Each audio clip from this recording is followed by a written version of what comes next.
You think you know World War II, the battles, the generals, the turning points, Stalingrad, D-Day, Midway, the fall of Berlin. You've seen the documentaries, read the timelines, memorized the names of the commanders. You know who invaded whom and when. You know how it ended. Here is what nobody told you. The real story of World War II has almost nothing to do with any of that. The battles were the surface. Beneath them, in the treasuries, the factory floors, the ledger books of central banks, the secret vaults where governments shipped their gold across the Atlantic at night, a completely different war was being fought. A war that determined the outcome of the visible one long before the last shot was ever fired. And the people who actually controlled that hidden war were not generals. They were accountants, industrialists, central bankers, financial ministers sitting in rooms that never appear in the history books, making decisions about tax rates and bond yields and production quotas that killed more enemy soldiers than any battlefield commander ever did. That war, the economic war, is the one we're going to talk about today. Because once you understand it, you will never look at the 20th century the same way again. Everyone knows the version of World War II that goes like this. The Allies had better leadership, better values, and ultimately better soldiers. The Axis powers, despite their early successes, overreached strategically and were brought down by their own hubris. Good triumphed over evil through courage, sacrifice, and moral clarity. That version isn't wrong exactly, but it is profoundly incomplete. Here is what the documents actually show. The total cost of World War II, adjusted to today's money, exceeded $4 trillion. Not the cost of one country, not one theater of operations. The combined cost of every bullet manufactured, every ship launched, every bombed-out city, every ration tin produced, every tank that got built, and every tank that got destroyed, across every front, on every continent, for 6 years. $4 trillion. The most expensive event in the history of human civilization. And that figure only counts direct military spending.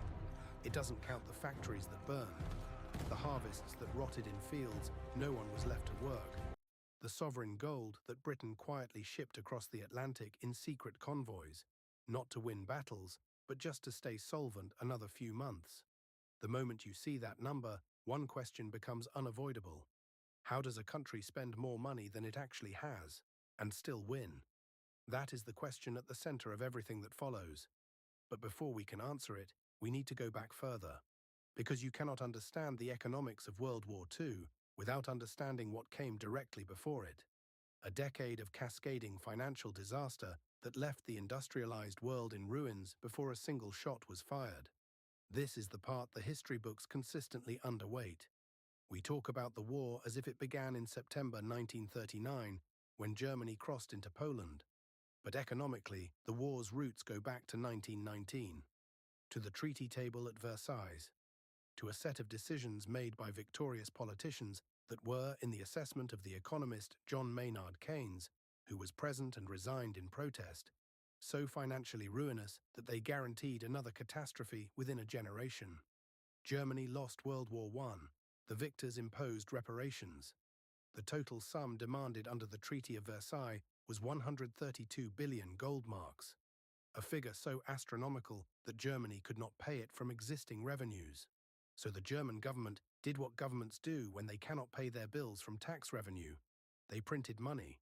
By 1923, the Weimar Republic was printing money faster than it could count it. The price of a loaf of bread in Berlin rose from 160 marks to 200 billion marks within a single year. Not a misprint, not a rounding error. 200 billion marks for bread. Middle-class Germans watched their savings, their entire accumulated wealth, dissolve into worthless paper in the space of months.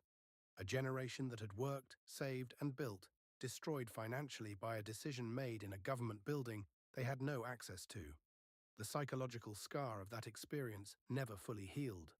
And that scar, the bone-deep fear of inflation, the rage at economic humiliation, the desperate search for anyone who would promise stability and dignity, became the fertile ground from which the Nazi Party grew. Then came 1929. The American stock market collapsed in October of that year, and the shockwave went global within months. By 1932, worldwide unemployment exceeded 30 million people. International trade contracted by 30% as countries slammed up tariff walls, devalued their currencies, and turned inward in a desperate attempt to protect whatever economic activity remained. Germany's deflation rate hit -5.5%. Factories shut, banks failed. People went hungry in countries that had, 10 years earlier, been prosperous industrial powers. This is the soil from which the authoritarian regimes of the 1930s grew. And here is what almost every standard history misses. Those regimes were not elected on ideology. They were elected, or in some cases seized power, on economics. In Germany, Italy, Japan, and the Soviet Union, governments rose on one promise: we will put you back to work, and they had a plan that delivered results quickly. The plan was rearmament: build weapons factories, hire the unemployed to staff them, contract the steel mills, the chemical plants, the engineering firms that had been sitting idle since the Depression. Put men back on the factory floor with a paycheck at the end of the week and a sense of national purpose to go with it. War industries don't just produce weapons. They produce employment, wages, industrial capacity, demand for raw materials, multiplier effects that spread through the entire economy. In Germany, Hitler dissolved independent labor unions, organized industry into state-directed cartels, and turned military spending into the engine of economic recovery. By 1938, German unemployment had fallen from over 30% to effectively zero. The rearmament program had consumed the slack in the entire German labor market. Every regime that chose this path understood exactly what it was buying: political survival through economic performance, financed by military expansion, underwritten by the implicit promise that the expansion itself would eventually pay for the weapons that made it possible. It was a debt trap disguised as a Steady on the recovery. lift. And Watch by the cables. 1939, the bill was Bring coming it due. across, slow and easy. Here is the fact that changes everything about how you understand this war. The world did not enter World War II from a position of strength. Every major power arrived at September 1939 already carrying the wounds of the previous decade, wounds that were financial, structural, and deep. Britain was managing an empire that was costing more to maintain than it generated. France was politically fractured and economically stagnant. The Soviet Union was still recovering from the devastation of Stalin's forced collectivization, which had killed millions and destroyed agricultural output across entire regions. The United States, despite Roosevelt's New Deal programs, still had unemployment above 14% in 1940. And Germany, which had built the most aggressive military machine in European history in the space of 6 years, was already running out of money to pay for it. The Nazi rearmament program had been financed through a financial instrument so deliberately obscure that most people who've studied the period have never heard of it. In 1934, Reichsbank President Hjalmar Schacht invented what were called Mefo bills, 6-month promissory notes issued through a dummy company specifically created to let the Nazi government fund military expansion without the spending appearing in the official public accounts. Read that again. The Nazi government funded its military build-up through a shell company specifically designed to hide the debt from public view. From 1934 to 1938, Germany issued 12 billion Reichsmarks in Mefo bills for military expansion that technically did not exist on the public ledger. By 1939, German military spending had consumed so much of the national economy that the regime had essentially two options: either stop expanding and face the financial reckoning, or keep expanding and hope that conquest would generate the resources to pay for itself. Hitler chose conquest, not primarily for ideological reasons, though the ideology was real, but because the economics demanded it. The war machine had to keep moving, or the debt would catch it. This is the part the textbooks omit. World War II was not ignited by irrational madness alone. It was ignited, at least in part, by a government that had borrowed more than it could repay and needed to keep moving to avoid its own financial collapse. The government contracts Follow the guarantee money. our solvency. It always We move leads somewhere forward. uncomfortable. So here is the practical question that every government faced in September 1939. Your country is at war. The bills are arriving at a rate that makes peacetime budgets look like pocket change. Military spending that would normally represent several years of government revenue is now being consumed in months. Where does the money come from? The honest answer, the answer that the archives confirm, is 3 places. taxes, borrowing, and printing. Every country used all three. The mix varied, the consequences varied, but nobody, not the United States, not Germany, not Japan, not Britain, found a way to fund total war through any single mechanism. You needed all three levers, and you needed to pull them simultaneously, and if you pulled any one of them too hard, the whole system cracked. Before the war, the United States federal government collected roughly 5% of its economy in revenue, mostly through narrow excise taxes and customs tariffs. By 1945, that figure was nearly 20%. Congress restructured the personal income tax from something that only touched wealthy elites into something that reached the entire working population. Exemptions came down, rates went up. The government introduced income tax withholding, shifting collection responsibility from workers to employers, which turned the income tax from an annual event into a continuous invisible extraction that workers barely noticed because they never held the money in the first place. Innovative, ruthlessly effective, and still not enough. So governments went to their citizens and asked them to loan money in exchange for bonds. War bonds became a cultural phenomenon in the United States, small denomination instruments that ordinary families could purchase as a form of patriotic saving. Behind the scenes, the U.S. Treasury asked the Federal Reserve to peg interest rates at historically low levels and act as a buyer of last resort for government debt. The Fed held up to 89% of outstanding Treasury bills at certain points during the war. The government was essentially borrowing from itself, with all the inflation risk that arrangement implied. And then there was the third mechanism, The scale of the one destruction every government was most unprecedented. reluctant to acknowledge publicly. Across the continent, Printing money. cities like this one When were revenues fall reduced to short dust. and borrowing becomes too expensive, there is one remaining option: create money. Every belligerent power did this to varying degrees. The risk is always the same: inflation. More money chasing the same supply of goods means rising prices. Rising prices mean a currency losing credibility. A currency losing credibility means the entire financial architecture of the war effort starts to crack. This was the tightrope every government walked for 6 years. Tax enough to cover a portion, borrow enough to cover more, print just enough to fill the remaining gap, without triggering the inflation that would make all of it worthless. It was the most difficult economic balancing act in modern history, and the countries that managed it successfully won. The ones that didn't, the ones that lost control of inflation, or ran out of raw materials, or couldn't convert their industrial base fast enough, lost. Not primarily on the battlefield. In the factory, in the treasury, in the supply chain. Here is the lesson that takes the rest of this series to fully prove. World War II was not decided by who had the better generals, though some generals were dramatically better than others. It was not decided by who had the better weapons, though the weapons mattered enormously. It was decided by who had the more durable economic system, who could sustain production longer, who could absorb losses, financial, industrial, human, and keep the output flowing, who could convert a peacetime economy into a war machine faster, more efficiently, and at greater scale. The war was a competition between economic systems, and the economic system that was more flexible, more productive, more capable of improvisation and acceleration under pressure, that system won. And that system reshaped the entire world that came after it. To understand exactly how that happened, who made the critical decisions, who benefited, who was deliberately left to fail, we need to go deeper. Into the factories, the supply chains, the oil fields, the secret financial instruments that governments used to keep the money flowing when the conventional mechanisms ran dry. Forget the battlefields, follow the ledgers.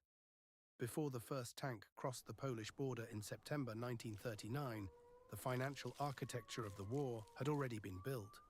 Not in military headquarters, in central banks, in treasury ministries, in the private offices of industrialists who understood, long before the politicians admitted it publicly, that the conflict coming toward them was going to cost more than any government had ever spent on anything in human history. The question was never whether to pay. The question was how, and who would be left holding the bill when it was over. That question was answered not by the outcome of battles, but by a series of financial decisions made in the years before the fighting started, during it, and immediately after it ended.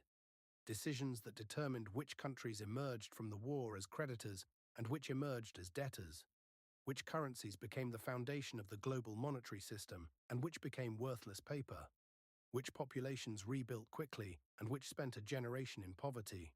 Follow those decisions, and the real architecture of the modern world comes into focus. Let's start with Britain, because Britain's financial situation in 1939 is one of the most extraordinary and most deliberately obscured stories of the entire war. In September 1939, when Britain declared war on Germany, the British Empire was still nominally the largest political entity on Earth.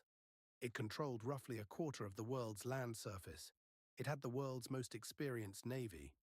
It had a global network of territories, trading relationships, and financial connections built over 3 centuries of imperial expansion. What it did not have was money. The British Treasury entered the war with foreign exchange reserves of approximately £500 million, a significant sum in absolute terms. But the economists who understood what a modern industrial war would actually cost knew immediately that it was catastrophically insufficient.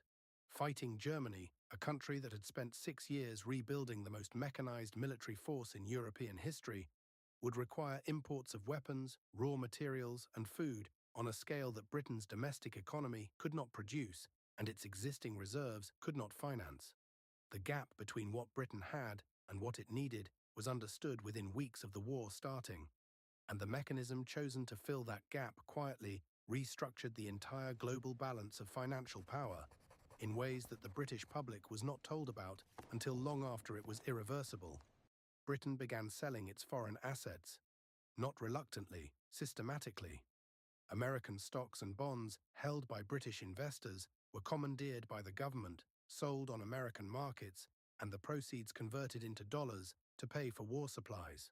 British-owned companies and properties in the United States were liquidated. Gold reserves were loaded onto warships and transported across the U-boat-infested Atlantic to vaults in Canada and the United States. By the end of 1940, Britain had transferred the majority of its gold and dollar reserves to North America.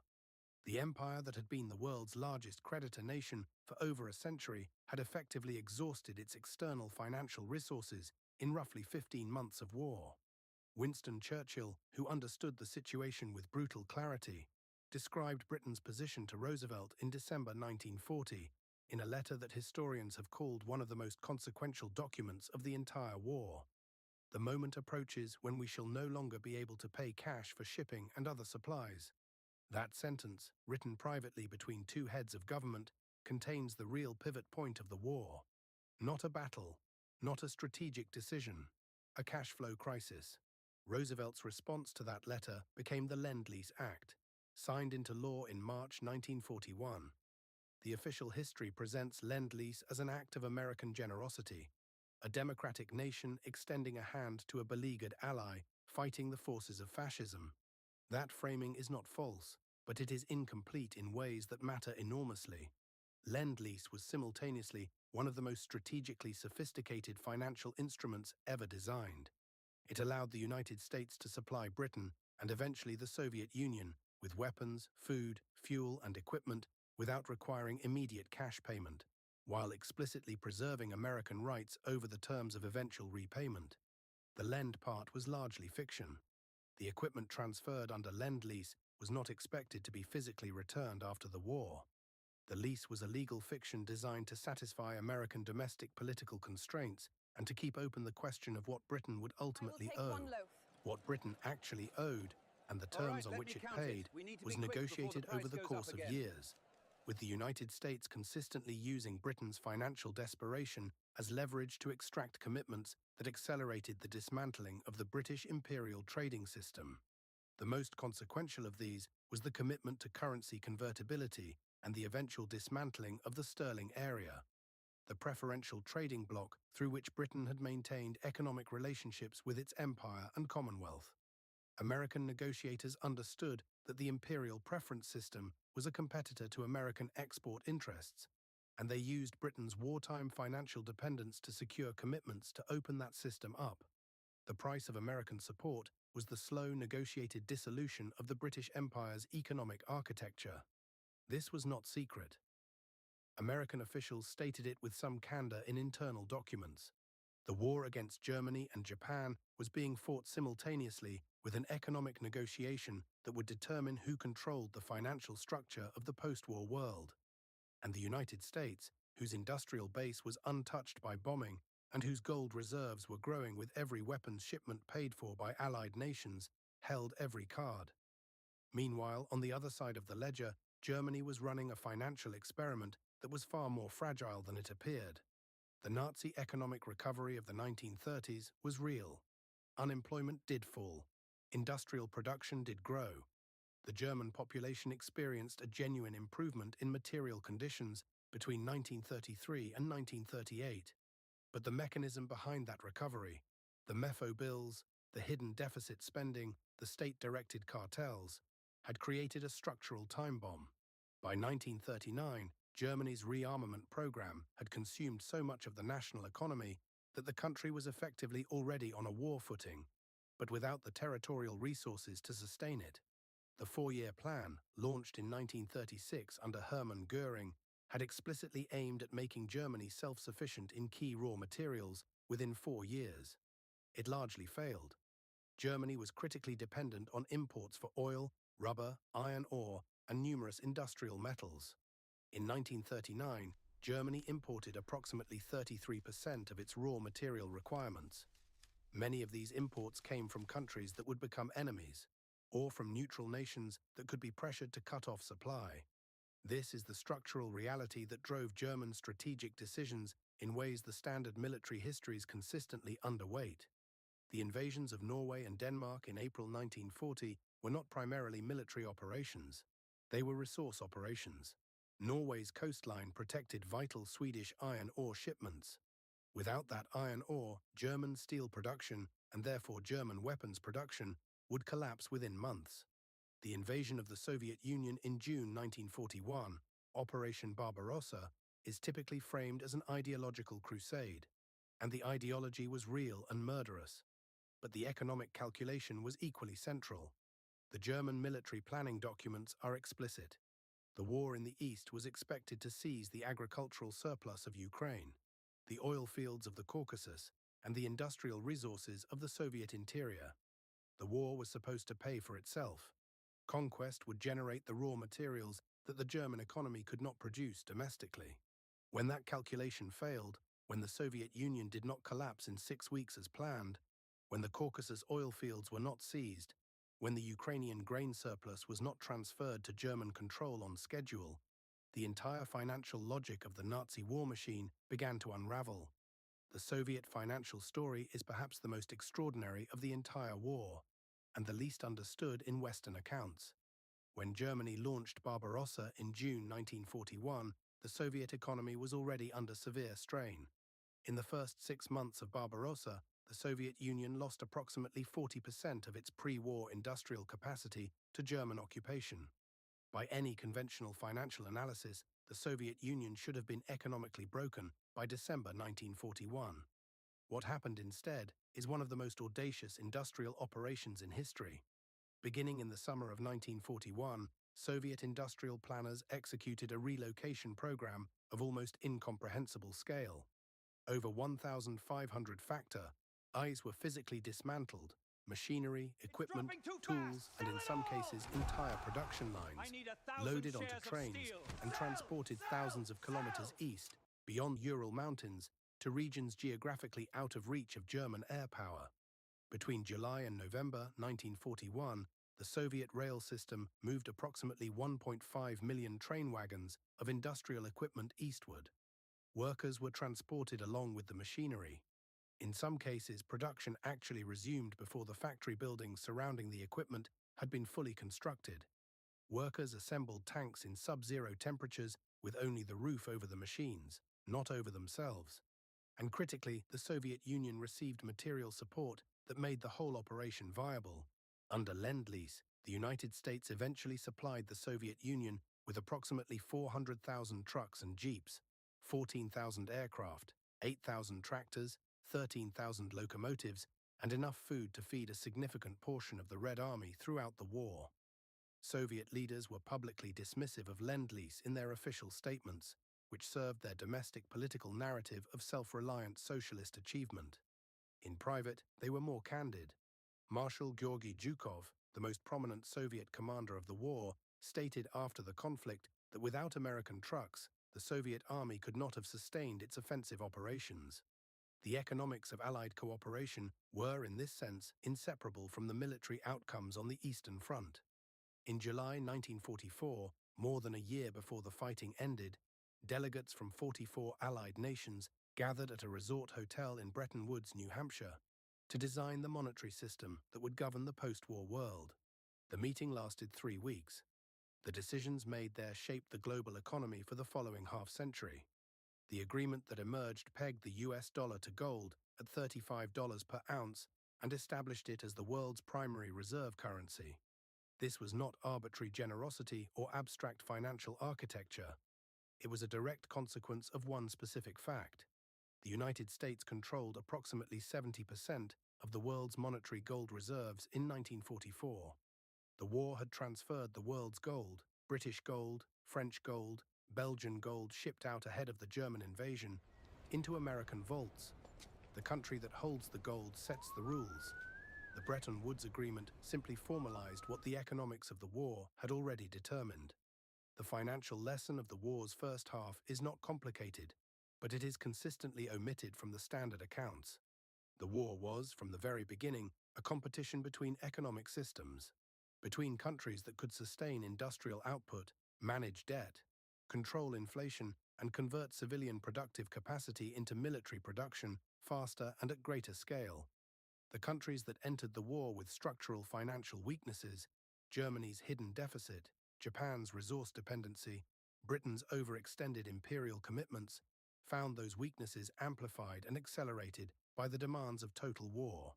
The country that entered the war with the largest intact industrial base, the strongest financial institutions, and the deepest commodity reserves did not simply win the military contest.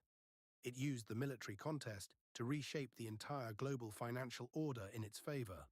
The battles were real, the sacrifices were real, but underneath the battles, a financial war was being waged simultaneously. And the outcome of that financial war, the dollar's reserve status, the Bretton Woods architecture, the Marshall Plan, the structure of post-war international institutions, determined the shape of the world we still live in today. History remembers the faces on the posters: Churchill, Roosevelt, Stalin, Hitler, the generals with the medals, the commanders with the maps, the politicians with the speeches. But the decisions that actually determined the economic outcome of World War II were made by a different set of people. People who rarely appeared in photographs. People whose names most of us have never learned. Bankers, industrial planners, treasury officials. The men who designed the financial instruments, the production systems, and the resource allocation mechanisms that turned raw economic capacity into military power, or failed to. These are the hidden players. And once you see them, the war looks completely different. Let's start with a man named Jean Monnet. Most people outside France have never heard of him. History textbooks spend almost no time on him. And yet, the argument can be made that Jean Monnet did more to determine the Allied victory and the shape of the post-war world than most of the generals whose names are permanently embedded in popular memory. In 1940, Monnet was a French economist and international negotiator with deep connections to both the British government and the American financial establishment. When France fell to Germany in June 1940, Monnet did not retreat into despair or simply join the French government in exile in London. He went to Washington, and in Washington he did something that military commanders could not do. He began building the financial and institutional architecture of American war production before the United States was even officially in the war. Monnet worked alongside Harry Hopkins, Roosevelt's closest personal advisor, to design what became the Victory Program, the systematic assessment of what it would actually take in tons of steel and aluminum and aviation fuel and artillery shells to defeat the Axis powers. The program produced a production target so large that when Treasury Secretary Henry Morgenthau first saw the figures, he reportedly thought there had been a clerical error. The numbers were correct, and they became the foundation of the most extraordinary industrial mobilization in history. On January 6, 1942, less than a month after Pearl Harbor, President Roosevelt delivered his State of the Union address to Congress. He announced production targets for the coming year that left the audience, including his own advisors, momentarily stunned. 60,000 aircraft, 45,000 tanks, 20,000 anti-aircraft guns, 8 million tons of shipping. These were not aspirational figures designed to inspire public confidence. They were operational targets, and to meet them, the entire American civilian economy would have to be subordinated to military production to a degree that had never been attempted in any democratic country in history.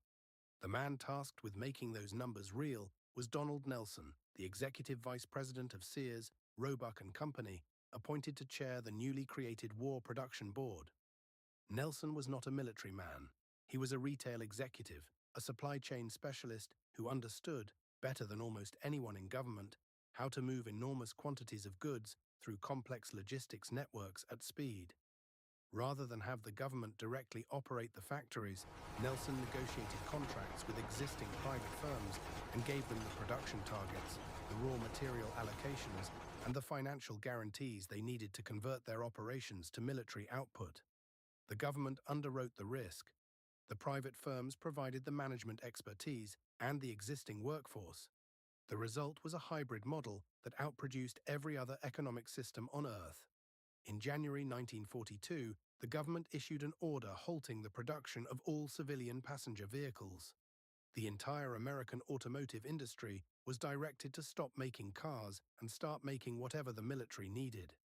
Chrysler built a dedicated tank arsenal in Detroit that went on to produce 22,234 tanks during the war.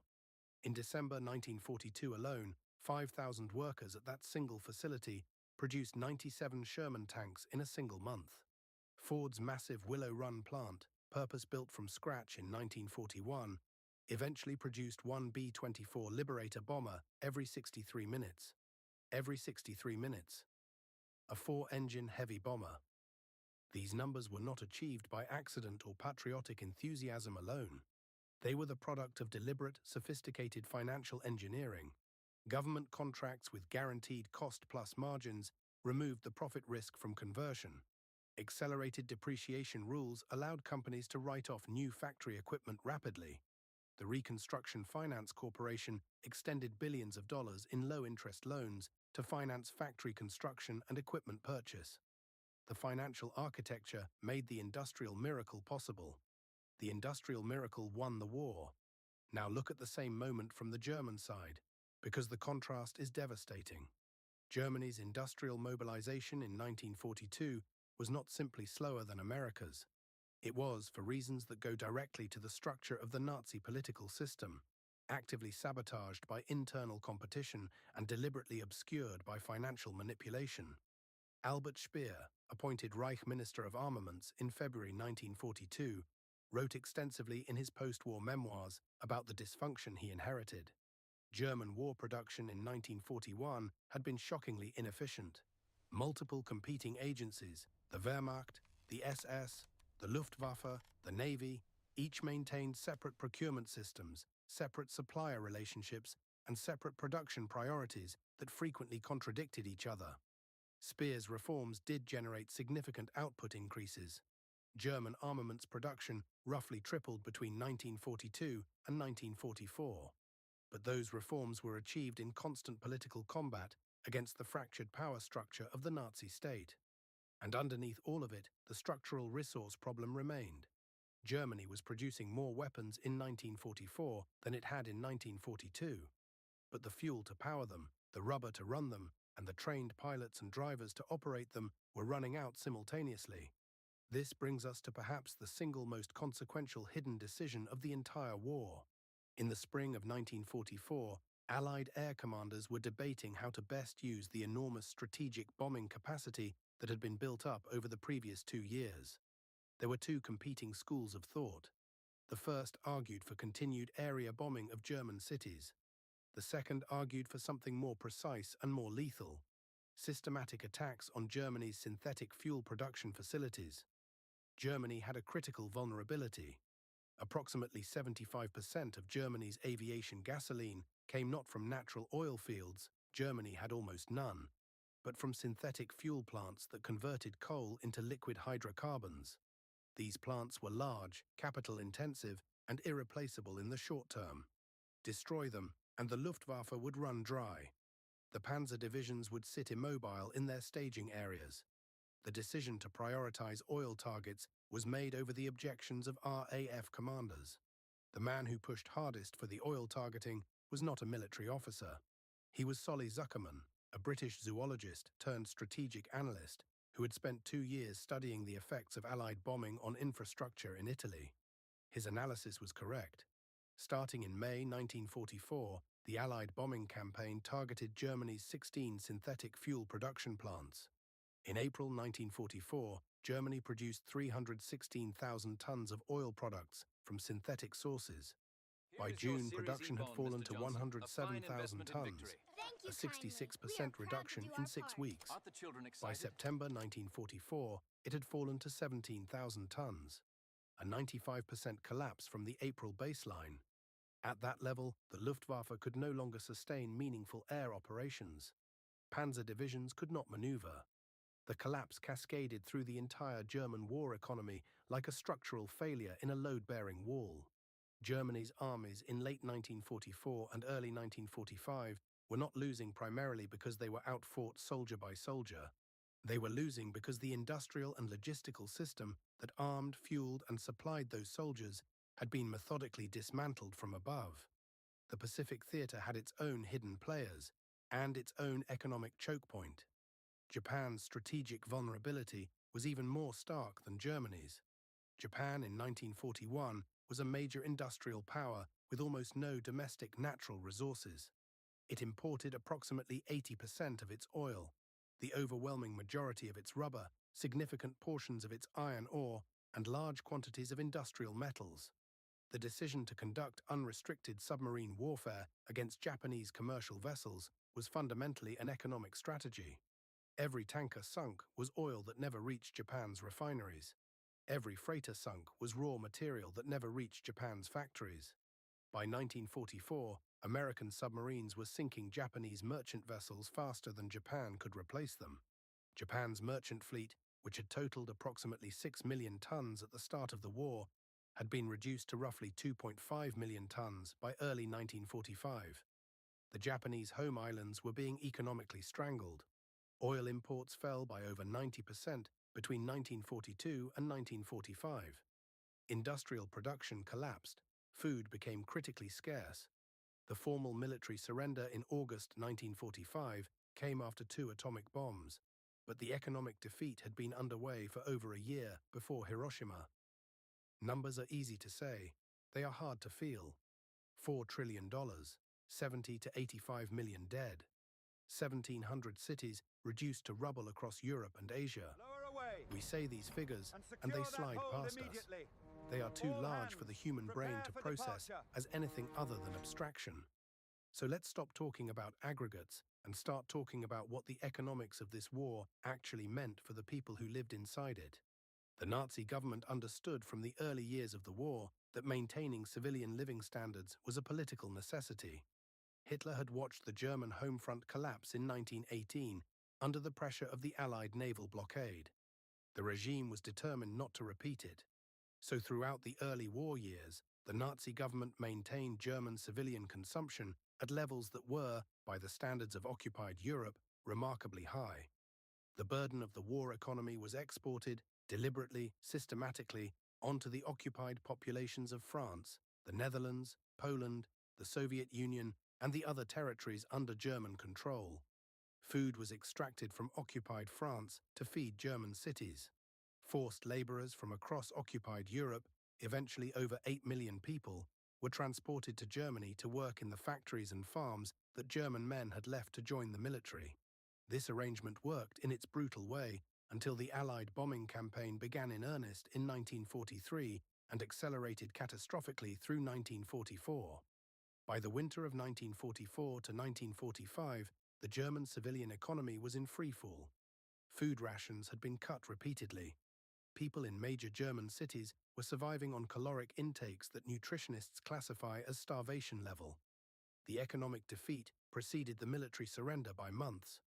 The formal signing on May 8, 1945, was the acknowledgement of a collapse that had already occurred in the factories, the supply depots, the fuel dumps, and the kitchen cupboards of the German home front. The Japanese civilian experience followed a parallel trajectory, but with one additional dimension that makes it even more stark. By 1944, American submarines were sinking Japanese merchant vessels faster than Japan could replace them. The raw materials that Japanese industry depended on were no longer arriving in sufficient quantities. Japanese civilian food consumption declined sharply through 1944 and 1945. Rice was rationed at levels that provided significantly less than the minimum caloric requirement for an active adult. Families in major cities were instructed to supplement their rations with sweet potato vines, acorns, and other food sources that would not normally be considered edible. By the summer of 1945, before the atomic bombs were dropped, American strategic planners estimated that Japan's economic situation had deteriorated to the point where continued resistance was becoming physically impossible, regardless of military factors. The atomic bombs accelerated the surrender. The economic blockade had already made it inevitable. Now turn to the Soviet Union. Because the Soviet civilian experience of the war's economic cost is, by any measure, the most catastrophic story of the entire conflict, and the least understood in Western popular history. The Soviet Union lost between 27 and 30 million people during World War II. To put it in perspective, the United States, Britain, France, Germany, Italy, and Japan combined lost fewer people than the Soviet Union lost alone. The territories occupied by Germany between 1941 and 1944 included the most agriculturally productive regions in the Soviet Union. German occupation policy in these areas was not simply extractive, it was deliberately destructive. The Hunger Plan, developed by Nazi economic planners in May 1941, before Barbarossa even began, explicitly anticipated that German forces would extract food from occupied Soviet territories, even if this caused mass starvation among the local population. The plan estimated in its own documents that the application of this policy would cause the deaths of, and I'm quoting the original language, umpteen millions of people in the occupied territories. This was not a side effect that planners failed to anticipate. It was a calculated outcome that they accepted and in some cases actively planned for. The siege of Leningrad lasted 872 days. The city of approximately 3 million people was encircled and systematically starved. During the worst period of the siege, in the winter of 1941 to 1942, the official ration for non-working civilians was 125 grams of bread per day, bread that was frequently adulterated with cellulose and sawdust. Historians estimate that approximately 800,000 civilians died in Leningrad during the siege, the majority from starvation and cold. That single city lost more civilians than the United States and Britain combined lost in military personnel during the entire war. Britain emerged from World War II on the correct side of the moral ledger and the wrong side of the financial one. The war had cost Britain approximately 25% of its total national wealth. Its gold and foreign exchange reserves were exhausted. The sterling balances accumulated by India, Egypt, and other countries within the British imperial system represented debts that Britain could not easily repay and could not politically default on. Austerity in Britain did not end with the war. It intensified. Food rationing, which had been introduced during the war, actually became more restrictive in some categories in the years immediately after it ended. Bread, which had not been formally rationed during the war years, was rationed from 1946 to 1948. Meat rationing continued until 1954, 9 years after Germany's surrender. The Marshall Plan, launched in 1948, is remembered as the instrument of European recovery. What it was, simultaneously, was the mechanism by which the United States converted wartime financial dominance into permanent structural advantage. The Marshall Plan injected approximately $13 billion into Western European economies between 1948 and 1952. The official rationale was humanitarian and strategic. Prevent economic desperation from pushing European populations toward communism. Both rationales were real, but underneath them was a third calculation that American planners stated with remarkable candor in internal documents: A Europe that couldn't buy American goods couldn't anchor American economic expansion.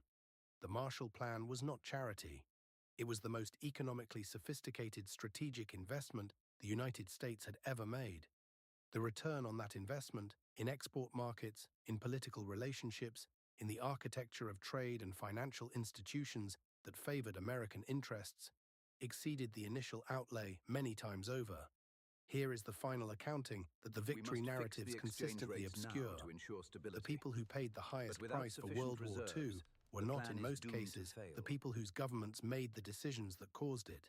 They were the people on the 125-gram bread ration in Leningrad, the Japanese factory workers eating sweet potato vines while assembling aircraft that had no fuel to fly, the British families still queuing for rationed meat 9 years after the war ended, the people who made the decisions that led to this, and the people who benefited most from the financial architecture built on top of the rubble, faced consequences that were, by comparison, manageable. This is not a radical observation. It is a straightforward reading of the historical record. The war was the most expensive event in human history. The cost was real, and it was paid, overwhelmingly, by people who had the least say in any of the decisions that generated it. Understanding that, refusing to dissolve it into abstraction, is the beginning of honest historical analysis. The official story of World War II is one of the most carefully constructed narratives in modern history. And when I say carefully constructed, I don't mean fabricated. The battles happened, the dates are correct. The broad arc, fascism rose, democracies resisted, the Allies won, is true in its essential outline. What I mean is something more specific and more uncomfortable. The official story was assembled, curated, and institutionalized by people who had very clear interests in which parts of the story were emphasized, which were minimized, and which were quietly allowed to fade from public memory entirely. The first and most consequential gap is the one surrounding American financial motivation. The standard American narrative presents the United States as a reluctant participant, a peaceful, productive democracy drawn into the conflict against its will, that then sacrificed enormously to defend freedom and defeat tyranny.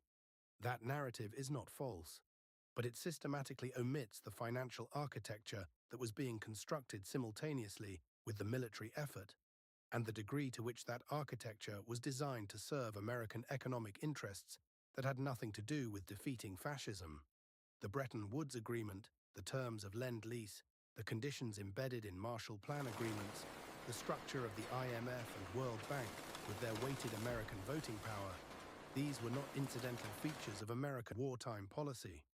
They were deliberate strategic choices made by people who understood exactly what they were doing to position the United States as the dominant power in the post-war global economy. Why does this not appear prominently in the standard history? Because the institutions that resulted from those choices were still operating when the history was being written. The historians who wrote the standard accounts were themselves living inside the system those wartime financial decisions had created. Challenging the legitimacy of that system's origins was not simply academically controversial. It was, in many institutional contexts, professionally dangerous. The Cold War made it more so. The historians who asked sharp questions about American financial motivation during the war were not primarily censored. They were marginalized, their work published in specialist journals, their arguments treated as peripheral to the main narrative, their findings never making it into the textbooks that shaped public understanding. The second gap is the one surrounding the Nazi financial system, and who outside Germany benefited from it. The standard history of Nazi economic policy focuses appropriately on its destructive elements. What it consistently underplays is the degree to which the Nazi economic system was integrated into, and in some respects supported by, the broader international financial system of the 1930s. American corporations maintained business relationships with German firms throughout most of the 1930s, and in some cases into the war years through neutral country subsidiaries. IBM's German subsidiary provided the punch card tabulation systems that the Nazi government used for census data processing. Systems historians have documented were used in the identification and registration of Jewish populations. Ford's German subsidiary continued operating under the Nazi regime. General Motors' Opel subsidiary was producing military trucks for the Wehrmacht by the late 1930s. The standard history has consistently treated these relationships as footnotes, embarrassments to be acknowledged briefly and moved past, rather than as structural features of how the Nazi economic recovery was financed and sustained through the mid-1930s. Why? Because the corporations involved were the same corporations that retooled magnificently to produce American war material after 1941. Their wartime contribution to Allied victory was real and enormous. Examining their pre-war relationships with the Nazi economy in detail would complicate the clean narrative of American industry as straightforwardly heroic. The clean narrative was more useful. So the clean narrative is what the textbooks contain. The third gap is the one surrounding the Soviet contribution to Allied victory. During the Cold War, the standard Western account systematically minimized the Soviet role in defeating Germany. The Eastern Front, where the overwhelming majority of German military casualties occurred, where the fundamental attrition of German military power took place, and where the war was, in the most direct military sense, actually decided, was treated as a secondary theater. The numbers tell a different story. Germany suffered approximately 80% of its total military casualties on the Eastern Front. The Soviet Union destroyed or captured the bulk of German armored forces, the bulk of German infantry divisions, and the bulk of German aircraft. By the time Allied forces landed in Normandy in June 1944, the German military had already been fundamentally broken by 3 years of war against the Soviet Union. The reason this is minimized in Western accounts is straightforward.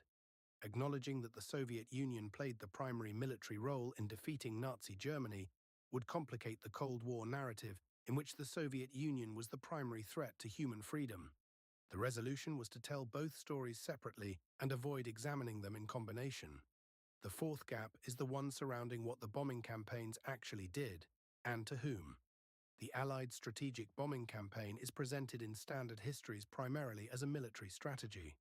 The moral questions it raises are acknowledged but typically bracketed. Yes, civilians died, but the war had to be won. What the standard history omits is the degree to which the bombing campaign's effects on civilian populations were understood in advance and accepted as part of the strategy, not reluctantly, but as a deliberate mechanism of economic pressure. The British area bombing campaign was explicitly designed to destroy German cities, not factories specifically, not rail yards, but cities, on the theory that destroying the homes and lives of urban workers would demoralize the workforce and disrupt production. Air Marshal Arthur Harris said so in internal memoranda that were classified for decades after the war. The firebombing of Dresden in February 1945, which killed somewhere between 22,000 and 25,000 people, occurred when Germany's military defeat was already certain and the city had limited remaining military-industrial significance. The documents showing the decision-making process were classified and not fully released to historians for decades. These decisions were made by people who were, by the standards of their time, often decent men facing impossible choices. That is not in dispute. What is in dispute is the sanitizing of those decisions in the historical record. The fifth gap is the one surrounding how the post-war financial order was sold to the public. The Bretton Woods system, the Marshall Plan, the IMF and World Bank. These are presented in standard accounts as enlightened acts of international cooperation. The internal documents tell a somewhat different story. American Treasury officials at Bretton Woods were explicit in internal communications about the degree to which the conference was an opportunity to establish dollar primacy and American financial dominance. The weighted voting structures of the IMF and World Bank were not compromises between equals. They were designed to ensure American control. The requirement that Marshall Plan recipient countries maintain open markets and accept American goods was not incidental. It was a central condition, negotiated deliberately. The generosity and the self-interest were not in conflict. They were the same policy, viewed from different angles. The historians who told the clean version of this story were not, for the most part, liars. They were people working within institutional frameworks that rewarded certain questions and discouraged others. The result was not a conspiracy. It was something more subtle and more durable, a consensus. A shared set of assumptions about which questions were worth asking, which archives were worth opening. which conclusions were within the bounds of serious scholarly discussion. That consensus is breaking down. Archives have opened, documents have been declassified, and a generation of historians who did not live through the Cold War has begun asking the questions that were previously marginalized. The answers are not comfortable, but they are necessary. Everything we have covered, the hidden debt instruments, the industrial mobilization, the oil choke points, the financial architecture built at Bretton Woods, the gaps in the official narrative, might feel, at this distance, like history. Something that happened to other people in another world before living memory. It isn't. The economic patterns that produced World War II, sustained it, shaped its outcome, and structured the world that came after it are not historical curiosities. They are the operating logic of the present global economy. The same mechanisms, the same incentive structures, the same tendency of financial decisions made by small groups of people in closed rooms to distribute their consequences onto populations who had no voice in making them. Start with the debt.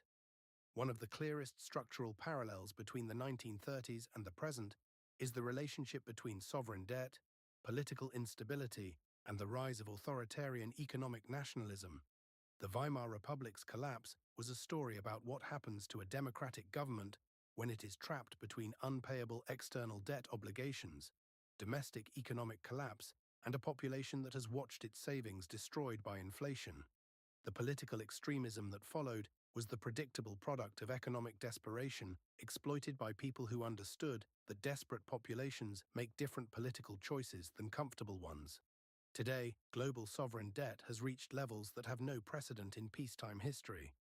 The United States' national debt exceeds $34 trillion. Japan's debt-to-GDP ratio exceeds 260%. Multiple European economies carry debt loads that constrain their policy options in ways that directly parallel the constraints the Weimar Republic faced, though through different mechanisms. The International Monetary Fund has itself warned repeatedly in recent years that global debt levels represent a systemic risk without historical parallel in the post-war period. They have simply not found a politically viable way to act on it. Now look at the resource competition. One of the clearest lessons of World War II's economic history is that modern industrial civilization runs on specific physical inputs, whose geographic distribution is uneven, and whose control becomes a source of strategic conflict when supply is threatened. Germany went to war, in significant part, because its economic model required resources it did not possess domestically. Japan attacked across Southeast Asia because the American oil embargo of 1941 threatened to immobilize its military within 2 years.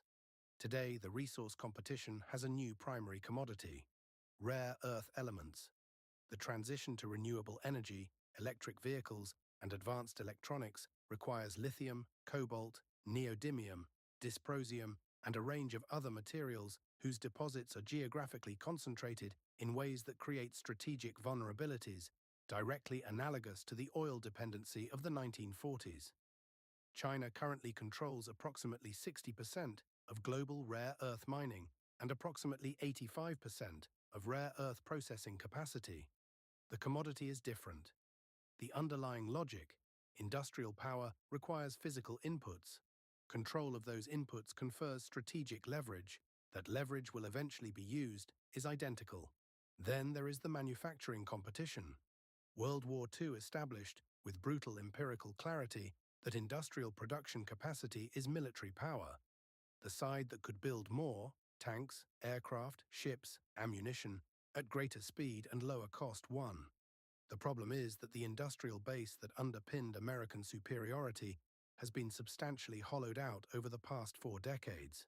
The offshoring of manufacturing that accelerated through the 1990s and 2000s, driven by the entirely rational short-term financial logic of lower labor costs and higher quarterly returns, has left the United States dependent on foreign suppliers, including in some cases Chinese suppliers, for components critical to weapons systems, electronics, and pharmaceutical production. The United States today could not replicate the industrial mobilization of 1942 at anything approaching the same speed or scale, for the straightforward reason that the industrial base required to do so no longer exists in its previous form. The factories were closed, the workforce skills were lost, the supplier networks were relocated. This is not a partisan political observation. It is documented in government reports. The strategic consequence that American military power rests on an industrial foundation that is significantly more fragile than it was in 1945 follows directly. Now consider the financial architecture itself. The dollar's reserve currency status means that the United States can run persistent trade deficits without facing the currency crises that would destroy any other economy operating on the same basis. It means American financial sanctions function as weapons of extraordinary power, capable of devastating the economies of targeted countries without a single military engagement. This system has been stable for 80 years, but it is not eternally stable. The weaponization of dollar-based financial sanctions, most dramatically in the freezing of approximately $300 billion in Russian central bank reserves following the 2022 invasion of Ukraine, has accelerated efforts by a range of countries to develop alternative financial architecture that reduces their dependence on dollar-denominated systems. China and Russia have expanded bilateral trade in their own currencies.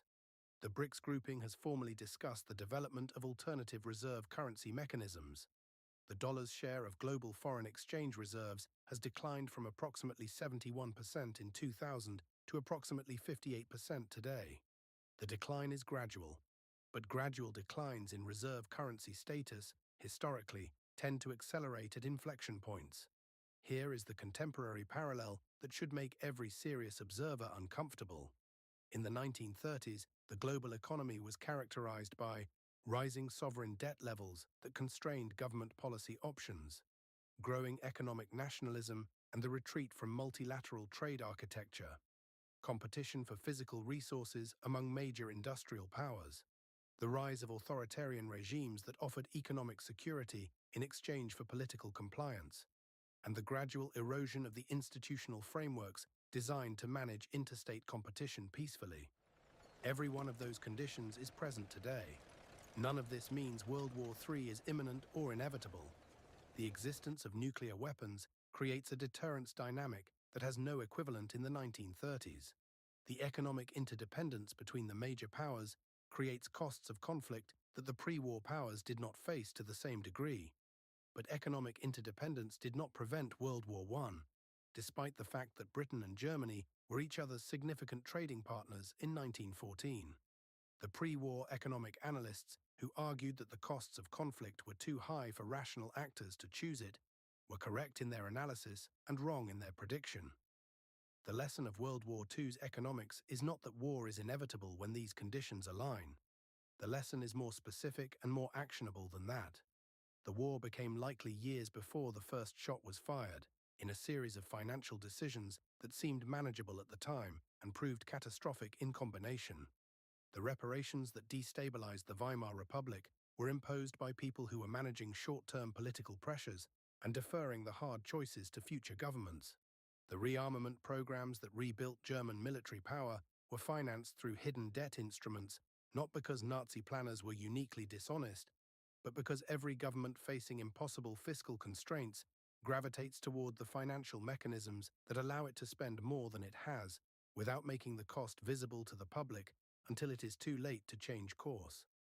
The failure to build sustainable multilateral institutions in the 1920s was not primarily a failure of intelligence or goodwill. It was a failure of political will, of governments choosing short-term national advantage over the institutional architecture that would have served their long-term interests.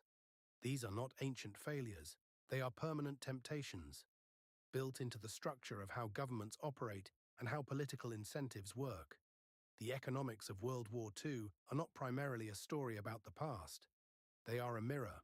The debt dynamics, the resource competition, the industrial fragility, the erosion of multilateral institutions, the financial architecture under stress, these are not echoes of the 1930s.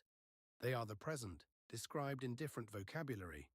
What the decision-makers of the 1930s lacked, what might have changed the outcome, was the willingness to look clearly at what the economic data was showing them, to follow the money past the comfortable explanations to the structural realities underneath, and to act on what they found before the crisis made action catastrophically expensive. That willingness is not a technical skill. It is a habit of mind, a refusal to accept the surface story when the ledger tells a different one, a commitment to asking who benefits, who pays, and who made the decisions that determined the answer to both questions. Comment below. Do you think the Bretton Woods architects knew they were building a system that would primarily serve American interests at the expense of genuine multilateralism? Type yes or no. Send this to one person who still believes World War II was won purely on the battlefield. It might change how they see everything happening in the global economy right now. Next week, I'll show you an internal Treasury Department memorandum from 1944, declassified only in 2014, in which American negotiators at Bretton Woods explicitly discuss how to structure the IMF voting system to ensure permanent American veto power. Proof that they knew exactly what they were building and chose it deliberately. The document exists. The question is whether you're ready to read it.